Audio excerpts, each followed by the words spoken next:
こんにちは、四国メタンです。今日は東京在住の鳥迫が横浜まで行ってきたのだ。久々の勝ち点だから最後まで見てね。今日は久々の大分トリニータの観戦動画なのだ。前回の観戦が8月11日のホームで熊本に勝った試合が最後ね。観客も28000人来て、レイラ選手の劇的ヒールで勝ったのだ。でもその試合を最後に大分は勝てていないのよ。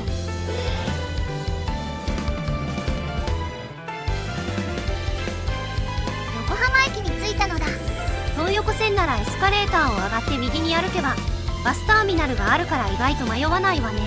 でも路線バスだけでも路線数が多いから行き先掲示板をしっかり見ないといけないのだ。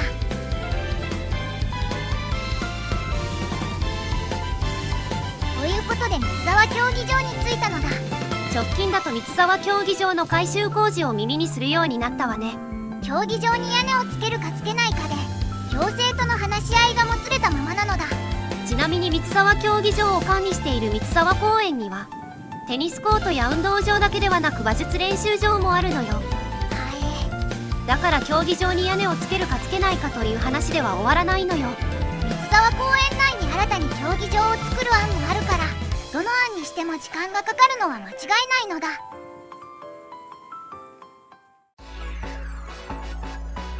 それでは入場するのだ。今回はゴール裏の最前列を確保したわよ。ピッチと近いだけではなく芝生の匂いが漂ってくるのだ。昔競技場のバックスタンド側に集合住宅があったんだけど4階あたりの通路でタバコを吸いながら缶ビールを持って試合を見ている人を見たことあるわよ。10年以上の大昔の話で草。続いてはスタブルを食らうのだ。大分のゴール裏側に元大分のコーチである岡山さんがいるキッチンカーに来たのだ。このキッチンカーは横浜の関内駅から歩いて3分にあるブラジル料理店のバハカオンというお店なの。ちなみに本来は大分側での出店ではなくて横浜 FC の運営側が起点を利かせて大分側に出店していたのだ。キッチンカーではリングイサというブラジルのソーセージをホットドッグにしたの。僕はモーリョという聞き慣れない名前を注文したのだ。モーリョとは酸味付けされた玉ねぎやトマトが入っているソースなの。ソーセージの肉汁と酸味のあるモーリョが調和していて油のしつこさもなくかといって酸味のしつこさもないまろやかな味なのだ。続いては横浜 FC のゴール裏側にあるスタグルに侵入するのだ。まだくんか。ここではステーキライスとモルドバワインを頼むのだ。ステーキは薄く切られていて人参の漬物とチップスがあるのね。ワインはおちょこだったから横浜ゴール裏から大分ゴール裏に持っていくまで大変だったのだ。ちなみにおちょこにあるワインはなみなみと注がれていてこぼすと嫌だったから飲みながら歩いていたら半分くらいまで減っていたわよ。ステーキライスもワインと合うし何よりステーキが薄くスライスされていて海苔巻きみたいにお箸でお肉をご飯に巻いて食べると美味しいのだ。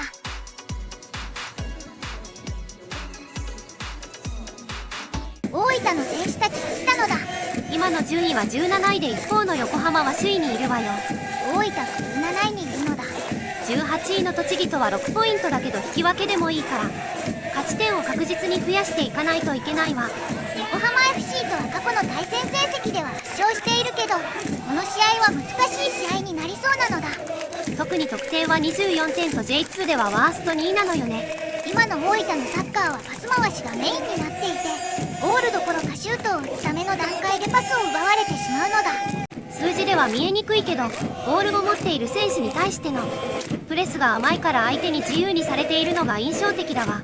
今回の大分は安田選手が世代別代表に選出されてるから他の選手たちがカバーしたり戦術で補ってほしいのだ。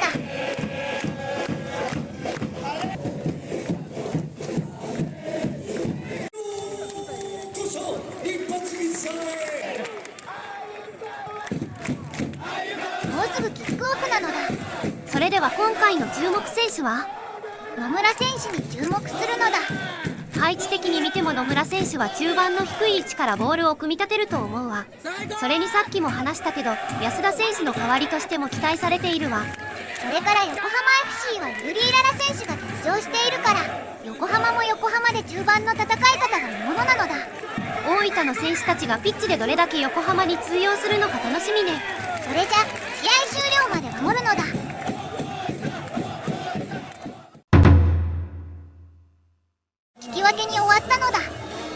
展開もあったけど、首位の横浜相手に追いついてよかったわ。それから試合が終わってからゴール裏に挨拶に行くんじゃなくて、監督もコーチも選手も全員が集まっていたのだ。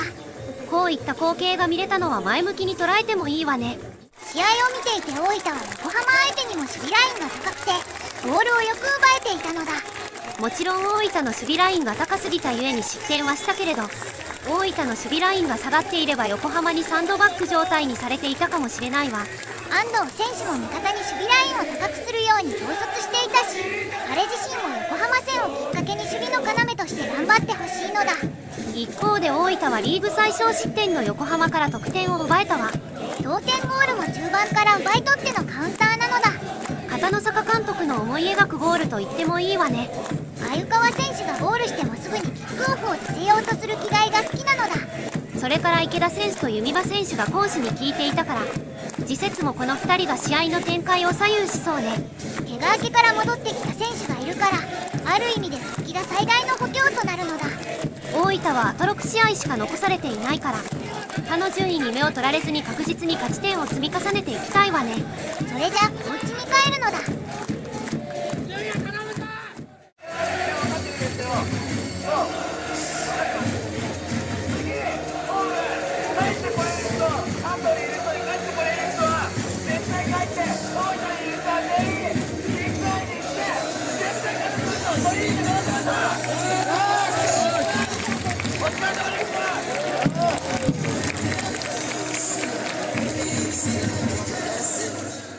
ここで私ができることは終わりました。東京に戻ります。それでは次回のアウェーはどこに行くのだ？次回は10月27日のグラウブリッツ秋田のアウェーに行くわよ。その頃には J2 残留を確実にしてほしいのだ。サッカーとは話が違うけど、10月後半の秋田は寒そうだから、上着とか厚手の服も持っていかなくちゃね。秋田アウェーは1泊もするから荷物がかさばりそうなのだ。次回は観光も兼ねているから長めの動画になりそうね。動画投稿の時期も試合後から間が空きそうなのだ。それでは今回も最後までご視聴していただきありがとうございました。また秋田で会うのだ。